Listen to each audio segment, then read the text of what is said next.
opinion, on a scale of 1 to 10, how Finnish is this film?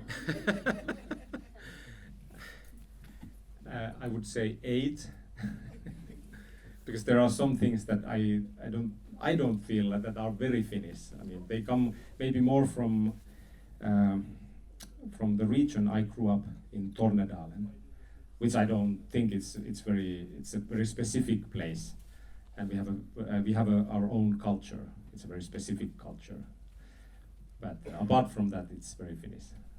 I'm asking. There were a few jokes, few laughs, including from yourself.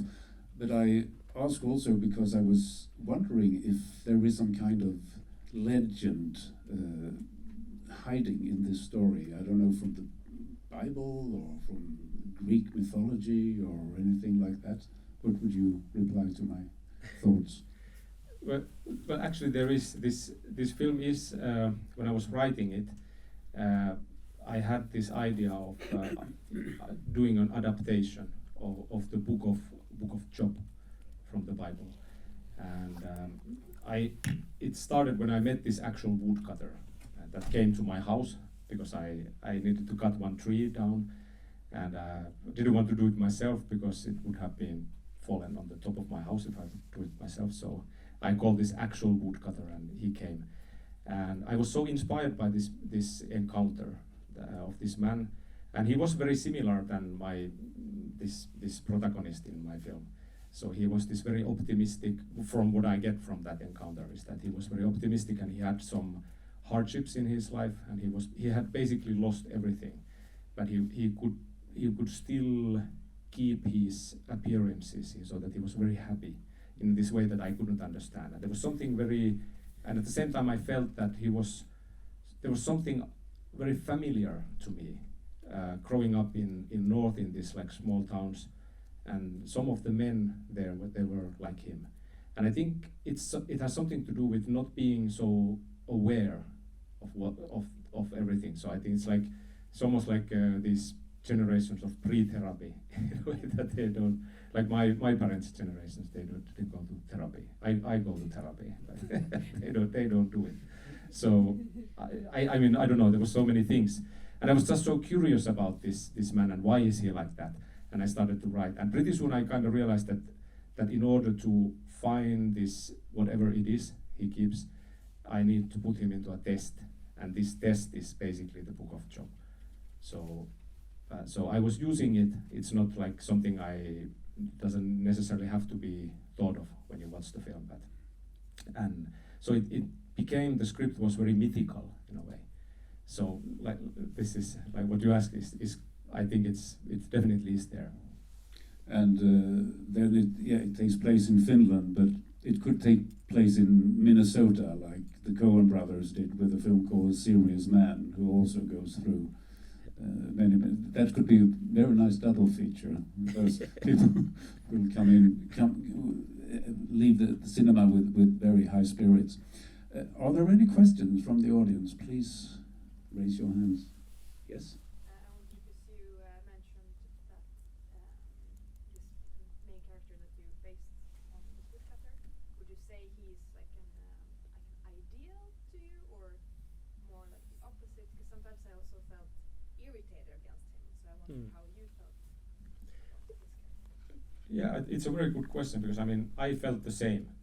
Like when I was writing, and I got this idea, and I was just fascinated by this real-time character. And obviously, I mean, when I started to write it, it was very fictionalized, and I was really getting like far away from psychological realism, which is, in a way, it's like a tale or a mythical story. And I was also irritated by him. And there is this psychic singer, and there's this scene when they are talking in the apartment when he's trying to get the boy back, and actually I can really feel also the psychic singer. So in a way there was like these both sides of myself as well. So that was kind of struggling. And I think the question is that, I mean, you can think, I don't want people to think that he's stupid or he's just very naive. I mean, that's you could think that in a way, but I don't think so. I think there's something more, but at the same time, I think he can be irritating. But I think that is something that happens with this kind of wisdom, if you have it, so that it's not so clear, and that was also the thing that was interesting for me. You chose the actor Jarkko Lahti in this film. He also played the lead in The Happiest Days of Olli Mäki, which you scripted, not directed, but scripted. Lovely film, by the way.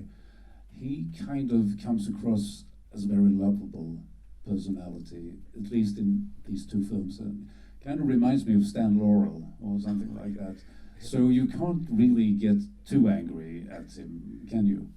Oh, thank you for this Stan Laurel mention, because I will tell Jarkko, because he would be very happy to hear this, because we were actually talking a lot about this. And actually, I didn't have him in mind when I was writing the script. And obviously, I know him very well. We are friends because of that film we did together. But then I did the casting, and I had several actors. And but there was something about him, how he could read the script, and like he was a very profound reader, and also he was talking about these old films. He said that he wants to do it like a physical like performance in a way. That we were talking about even like Chaplin, because I mean obviously this film is not like that, but there are some things that he could preserve. And I think it was a fantastic approach to this. And also he said that he doesn't want to make it passive. In a way, it's a very passive character. It's a passive main character. But he said that he has to have some kind of direction all the time. And I think, I feel that when I'm watching the film and when I was working with him. So he really brought a lot to this. And I think it was really important to have this. Because sometimes we were talking about like the idiot from Dostoevsky or something, that we didn't want to go that way. We wanted to make it more, so like what she asked, like how to keep the, we don't want to have a clear answer for this character, and I think it's part of the film. We have to kind of question, why is he like that? Yeah, the influences comes from all different places. This film becomes less and less Finnish the more we talk about it. I have a question about the ending, but before I do that, I want to save that to the end of our talk. Are there any more questions here? The couple in the beginning, somehow outside the play, who were they and why did they start? The couple in the beginning. Yes, the The prologue. man who walked up and demanded the under scripture of the lady in the fur.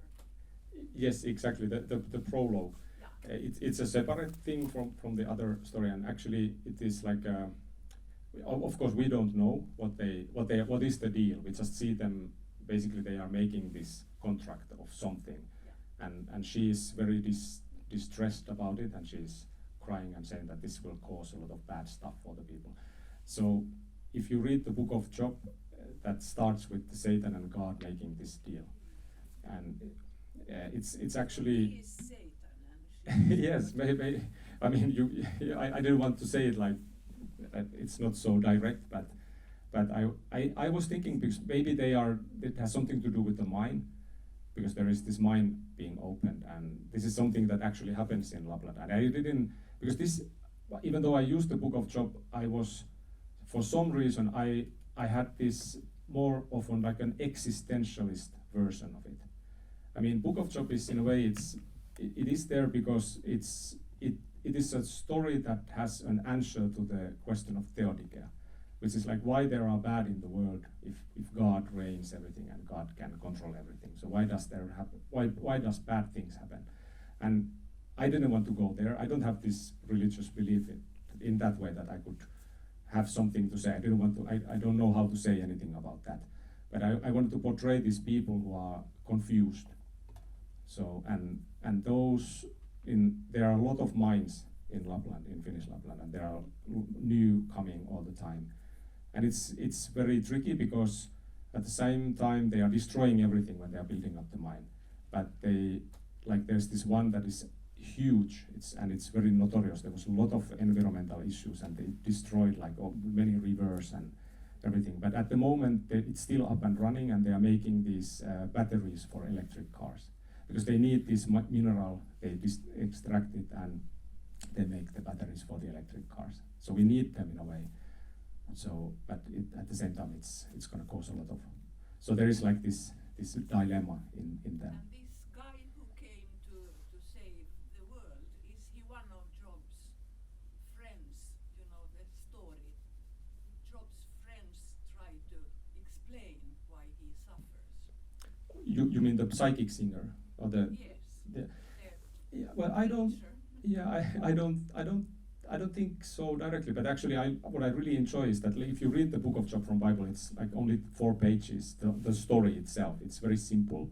It's this deal, this bet on the soul of Job, and then he loses everything, and he always turns to God and says that I still believe in you, and you are the greatest.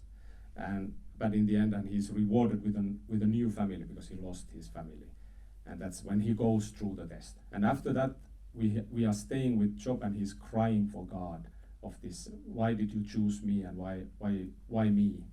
And it's the I think it's the most beautiful poetry in the Bible if you read it. Even though if you have a religious belief or not, if you read it, it's like something that inspired a lot of poets. How they, and it is very striking nowadays, even if you read it. So, but I think the psychic singer. For me, I was more thinking of like these short stories by Kafka, and there's like there is this existentialistic horror tone, and the story he's telling about this, he's visioning his suicide in a very horrible way, and almost like a comical way. But I actually enjoy this, that if it can strike a note on this Job as well. But that's the thing, like it's not direct, like the adaptation, it's just loosely based on that, and it's an existential version, so it becomes more complex. So let's go to the ending then, and I'm sure you get the question now and then about explaining it. Please explain as much or as little as you wish, but would you say that it is a happy ending? I think it's an ambiguous ending. I don't see it as a sad ending, but I don't see it as a happy ending. And if you think of comedy is something that, I mean, drama is something where people change, and comedy is something where people don't change. They are the same in the beginning and in the end.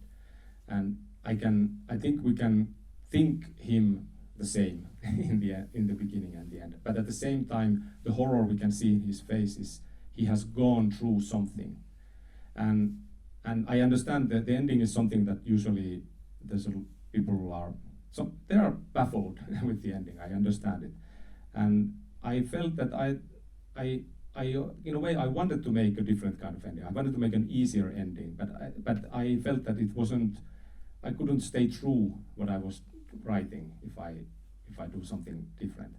And for me, it's the logic in a way is simple. It's like everything is disappearing around him one by one, and the boy, he needs to let go of the boy.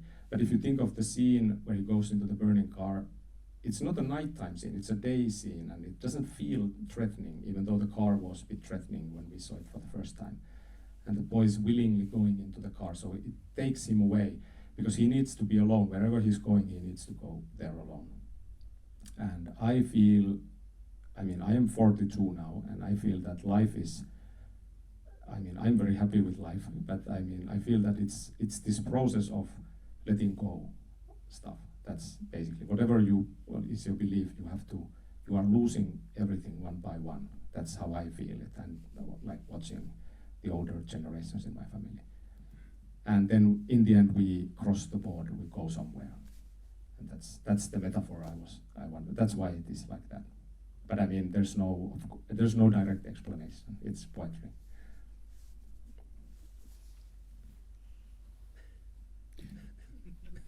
I don't know how much time we have left, but usually,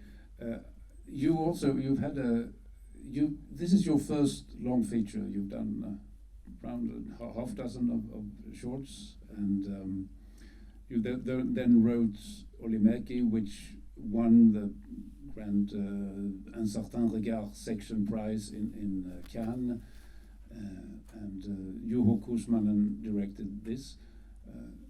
Are you a scriptwriter who directs, or a director who writes scripts? Well, I think in the heart I'm a writer, because I started out with poetry, and I will keep on writing poetry, and literature is very important for me. But I want to direct. I want to continue directing. And like this script, I mean, this business is very tough, and you never know what's going to come out of it. And you just have this idea. But for me, it was just meeting this woodcutter, and I just started to write. And that's the best thing. You have an idea and you start to write. At some point, I realized that this is a film. It's going to be a film script. And then at some point, I think it was the producers who said that there's no way you can give this to any director, because you have to do it yourself, because I mean it's so crazy, the whole script.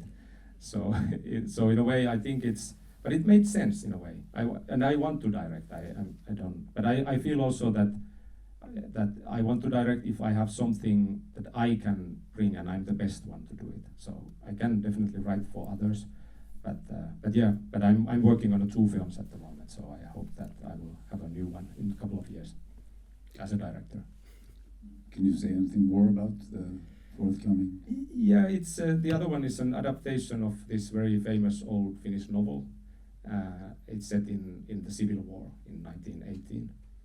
But I'm not doing it's a period film, but I'm not doing a realistic interpretation of it. I'm using this tone of magical realism, which is actually in the novel in a way, in the language.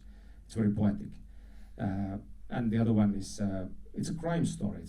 I'm using this form of a thriller, but it's about the philosophy of love. But I'm using this more like plot driven and more like thriller, suspenseful film, because I mean I think, and at the same, in a way I felt that this is more the most ambiguous I want to go with this film. So I want to have a bit more direct plot next time. Wish you the best of luck. Thank you for coming. Yes. Please come back one day. Thank you. Thank you for coming.